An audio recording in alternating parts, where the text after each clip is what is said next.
Hello and welcome back. I'm so glad you chose to tune in today, and I hope you're all doing well on this weekend. So, it's been a while after the funeral of the Queen of England, and Prince Harry and his wife Meghan are still in the news. According to TheGuardian.com, they write and say that 5 days after the Queen's funeral, an unadorned Google search for Harry and Meghan, quote, generated 7 million results, a mark of the outpouring of commentary in the past fortnight on the couple. So we have seen it, social media platforms as well. There has been a huge deluge. And LBC's James O'Brien noted this, in quotes, saying vicious, vile criminals have received less abuse and criticism from the British media than the daughter-in-law of the new king. He spoke that of Meghan. So we've all heard the commentary online going round about the Duke and Duchess of Sussex being back in the UK. And it's varied across the whole spectrum, from those who were happy to see them to those who had the hashtag Meghan Go Home, and conspiracy theories about one of them wearing a hidden microphone of all things. And we've all seen it. It's a testament of how high profile they are.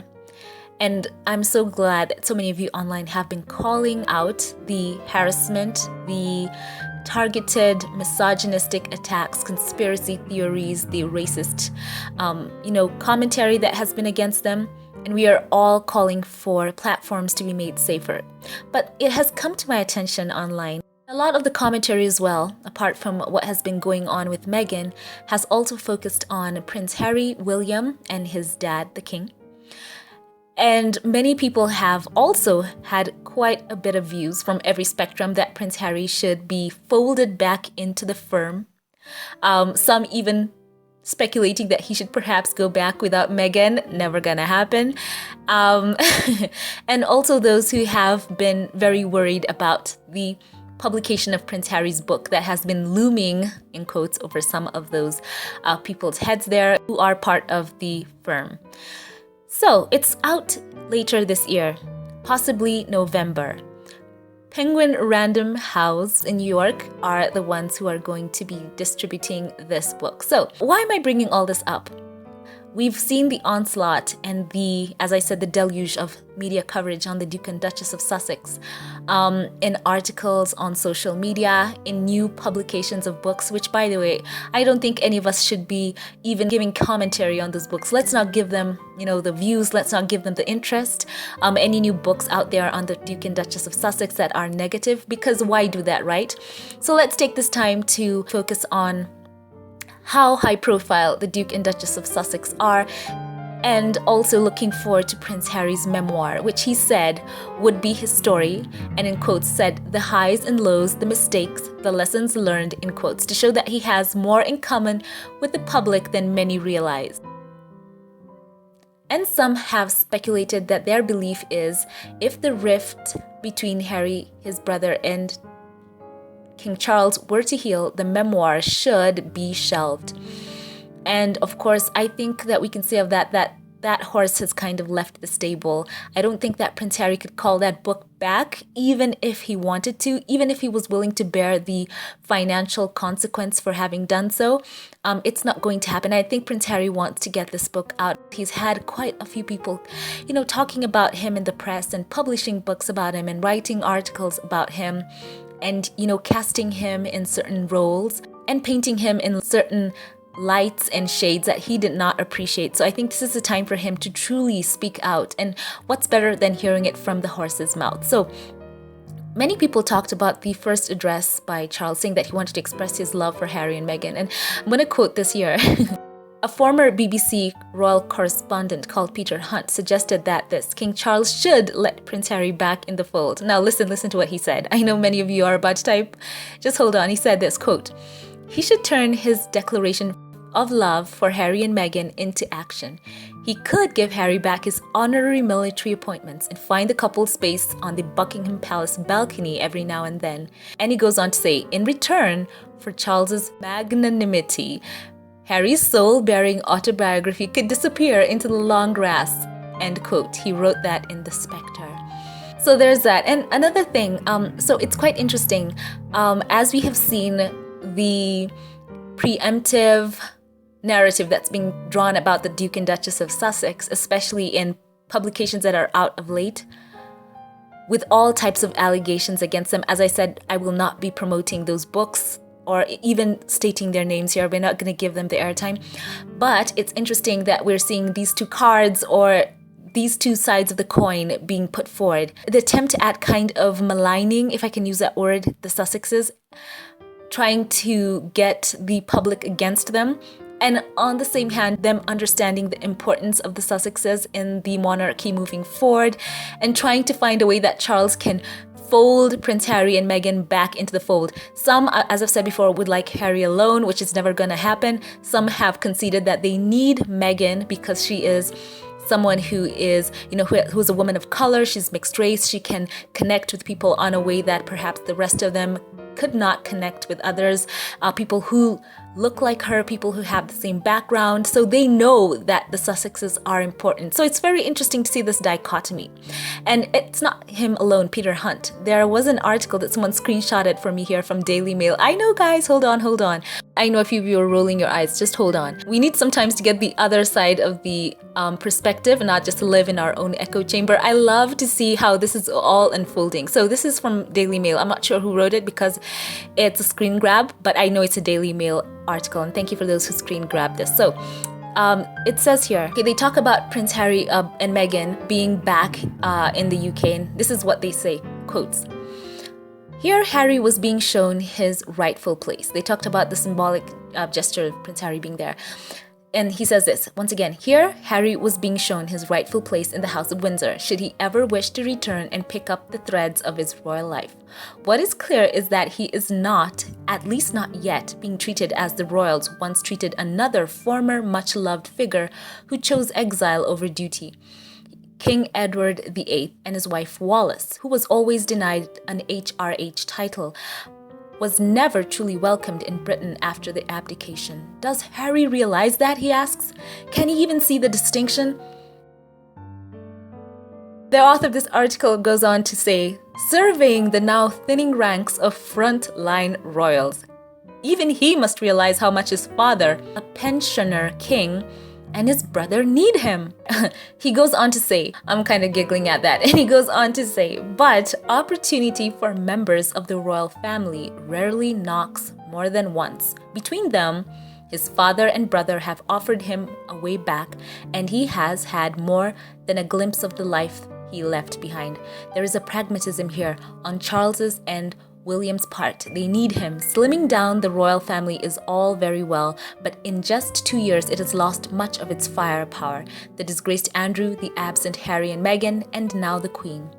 Soon those royal cousins, the Gloucesters and Kents, who did much of the unsung heavy lifting, are likely to retire. There will be need for more working royals, not fewer.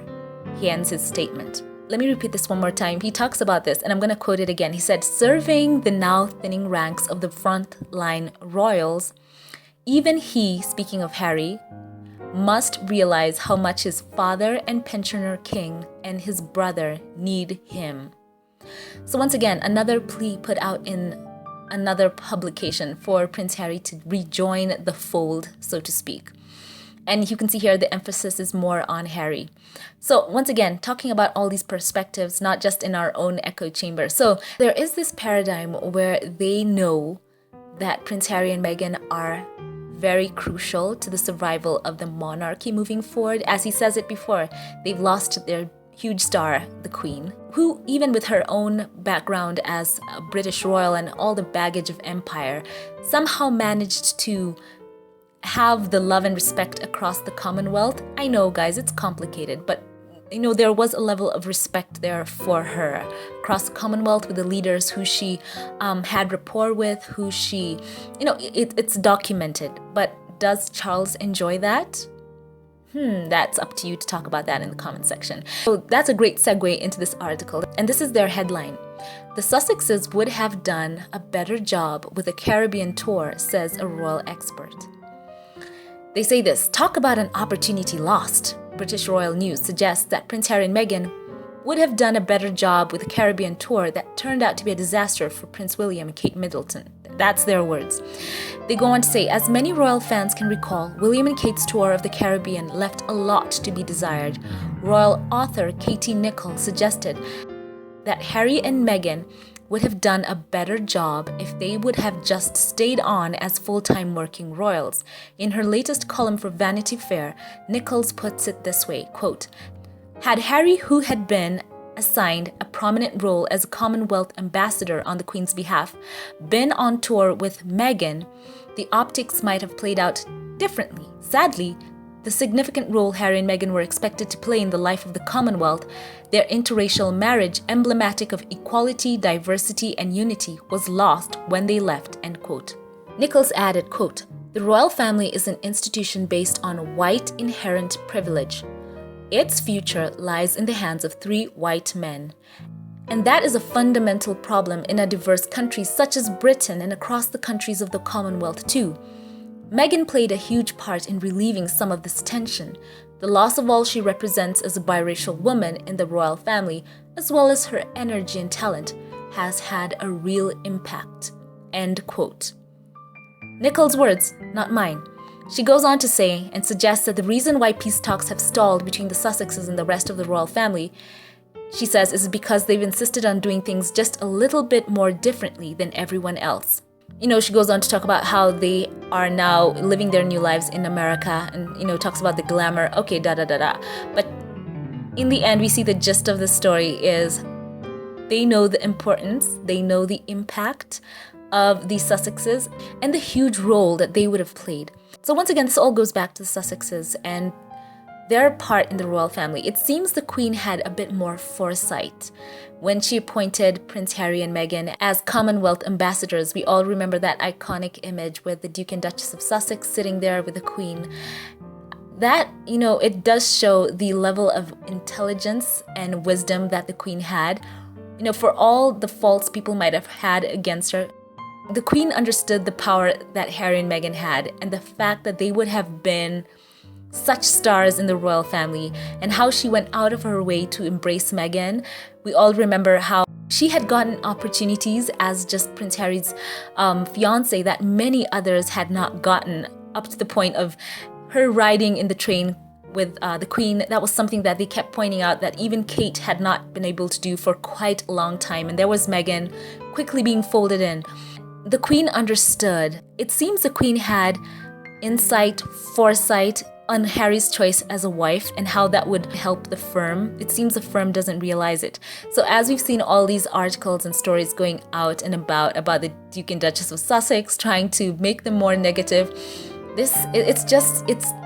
I feel, in my opinion, it's not gonna work. It continues to backfire as many people are just getting tired of it. Even I'm seeing people on those threads with all these new articles and books that are being published saying, give it a rest, they're bored. And how must the bookshelves and digital bookshelves of some of these people look? You claim not to like the Duke and Duchess of Sussex, but, you know, on your bookshelf, Harry and Meghan this, the Sussexes that. You know, it doesn't make sense, right? I mean, how many of you would go out of your way to purchase books on people you don't like? I mean, come on. I'm like, if you like a certain couple, if you like certain things, uplift those, publish books about those. But I'm guessing that people go where their money is, as I've said before. So once again, as I speak about the Queen, understanding the significance of Harry and Meghan's union and seizing upon that with all eagerness to make sure that it worked for the firm. We have that in contrast to what's happening in the press, especially when we know about the invisible contract, when all it could take is a call or a meeting to, quote, call off the dogs, in quotes, on the Sussexes. And this is a quote that stood out to me by author Andrew Davis, who's also a royal commentator, who talked about the relationship between the British royal family and the press. And he says this, quote, when you look back, you can see that it is the royal family who have almost been the arch manipulators of the press, end quote. So they use that power to craft images of themselves that are positive, and we've seen them do it again and again when they don't particularly like someone or they're trying to knock them down a peg. We saw it with Princess Diana. We've seen it before. So all this to say this, that when Prince Harry's book comes out, and of course it will, we're going to be there to support it and hear his side of things. And it's not the first time that any member of that family has published their memoirs. We know that they have done so on their own, trying to craft their own image. So when Prince Harry comes out with his memoir, his own authorized biography, I think we should all be there to hear him, to talk about his life, his own experiences, and as he said, the highs, the lows, and the mistakes he's made and what he has gone through. We will be there, and we will not stop calling to attention any attempt to try and malign Prince Harry for talking about his own life, because we know people in that family have published their own biographies, their own authorized biographies, trying to craft images of themselves that they feel are favorable to them. So they cannot call out Harry for doing what they themselves do, because that's hypocrisy. And talk about the pot calling the kettle black, right? We know Prince Charles had talked about and opened up about his own childhood troubles in an unauthorized biography where he himself discussed his own parents, calling them, quote, emotionally distant. So this is nothing new for them, right? So Prince Harry, when he does this, nothing new, old hat for them all. They all have their book. Of course, we do challenge those who have an issue with him coming out with his own book, wondering why they should be afraid or, have dread for this book, or try to say that he's disrespecting so-and-so and is hurting so-and-so. When, first of all, other members there have published their own books. And, if they've done nothing wrong to him, if someone there in that firm has not done anything to him, I'm talking about the courtiers and everyone else who works there and the family members, if they have done nothing wrong against them, then they have nothing to fear, right? They have absolutely nothing to fear. And one person I know who'd never have feared anything concerning that book is the Queen, because Harry and Meghan have spoken about her always in glowing terms. And as I said before in this pod, that she embraced the Sussexes and took them under her wing and went out of her way to make Meghan feel comfortable and loved. So yeah, let's see how this all goes ahead. And of course, if they never did anything wrong to the Sussexes, then they have nothing to fear from the book. But as we know, with all the revelations that have come out, especially calling back to the Oprah interview, we learned some very profound truths. And for those who went around comparing the Duchess's claims with, basically calling a parallel to Pinocchio, we now know that some things are actually starting to shape up as they said, and it makes you wonder. She talked about the 1917 letter patent and the George V Convention, where the Duchess expressed concerns in the extraordinary interview, the lack of a princely status for Archie, and she drew a lot of media scrutiny for that. But as of today, we know now that the Sussexes' children have not yet been granted their prince and princess titles, which is absolutely different from protocol. The letters patent are legal instruments, so you can imagine that. They spoke about that having the potential of being changed, as well as alleging someone had spoken about the color of Archie's skin and what that would potentially mean for the optics of the royal family. So you know what? If anyone did not say those things, they have absolutely nothing to be worried about. But as of today, one truth has stood firm. The Sussex children do not have their titles yet. So it makes you wonder about all the run-up to them finally deciding that they would step back as senior working members of the royal family. So you can imagine there's quite a rift there, and it's only right that the Duke and Duchess of Sussex speak out. It's right that Prince Harry speak about his own experiences in all truth, not using the word, quote, his truth, but the truth, and speaking out about the racism that perhaps Meghan had experienced. So it does once again call into question all of the onslaught. We can see, of course, some things have proven to be the truth. So that Pinocchio label is quickly becoming something that has no merit to it. And as it turns out, it was quite fitting for the Duke and Duchess of Sussex to step back from those roles because, as they cited, they needed to take care of their mental health and the environment was not healthy for them. And now we're going to witness what was the truth of the matter, the behind the scenes, and giving Prince Harry a chance to speak out not only on, his coming up, his youth in that family and all that he has learned, especially now that he's stepped back. We're going to get to really understand him because, there's nothing better than hearing this from, the individual himself, not someone else writing on their behalf. This carries a lot more weight. And you know what? As Prince Harry and Meghan have stepped back, it's wonderful to know that They have meaningful careers and do not have financial insecurity. They don't have to rely on the British royal family for their upkeep because, of course, that has pitfalls as well.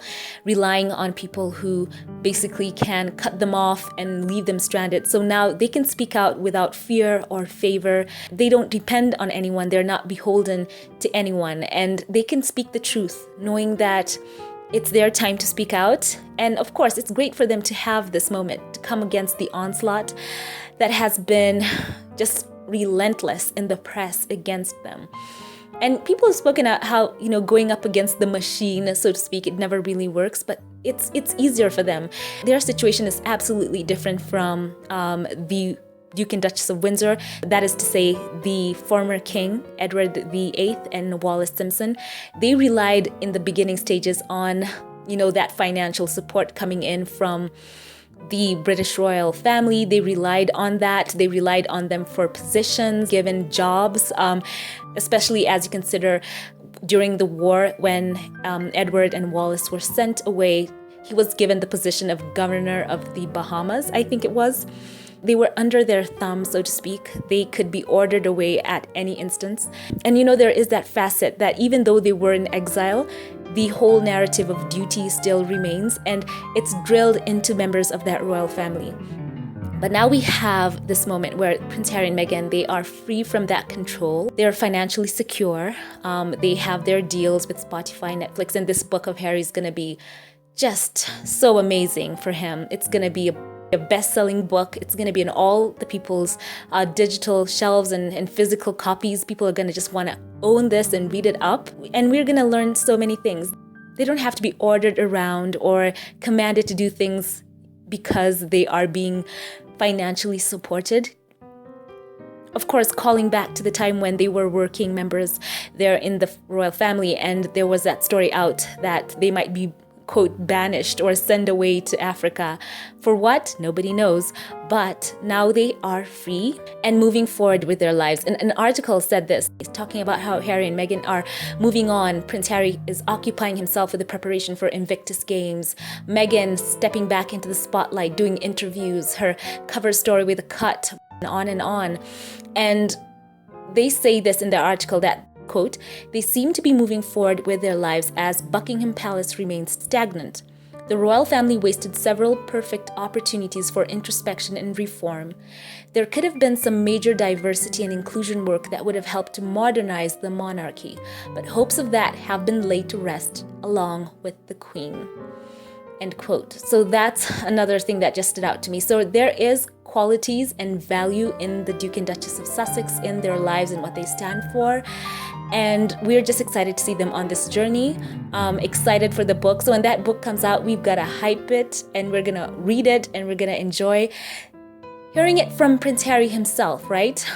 It's going to be a huge one for them financially, and it's just going to be so huge. I think it's going to be one of those books that will just have a place, a very special place in literature. Think back to Andrew Morton in his book on Diana. I think this book will be so huge. So my goodness, let's see what happens ahead. And one more thing, as we talk about how the royal family have a sense of duty, the irony of all this is that Prince Harry knows that he is duty bound to his family.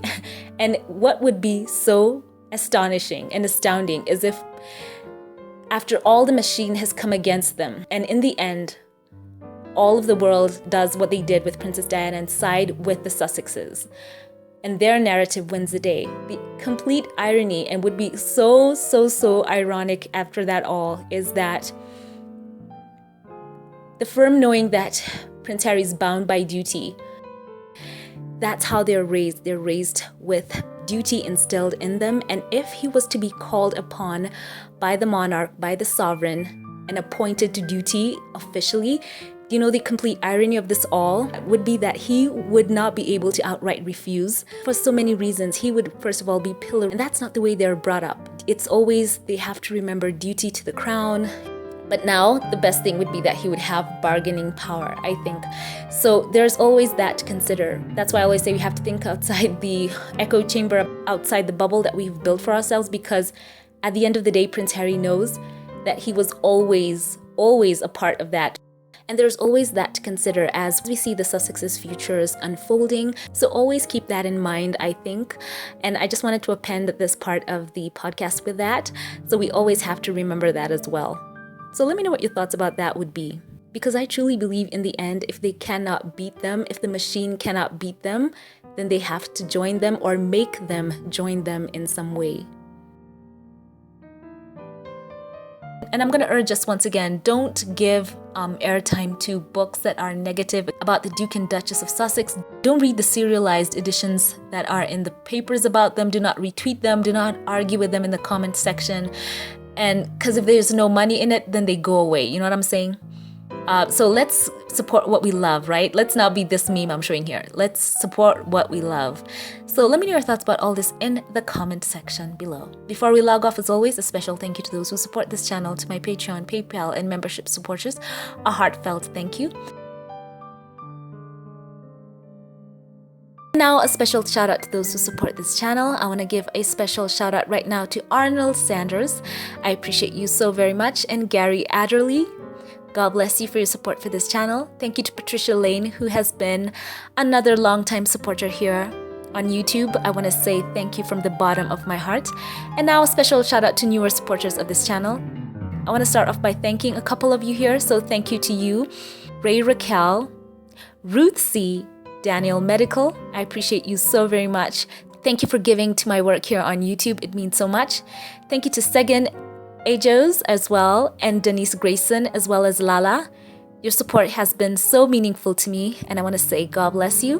Thank you to Rock Yupi, Leola Brown, and the newest membership supporter here on YouTube. Thank you to Alima Zimmer. Thank you for choosing to support this channel. God bless you.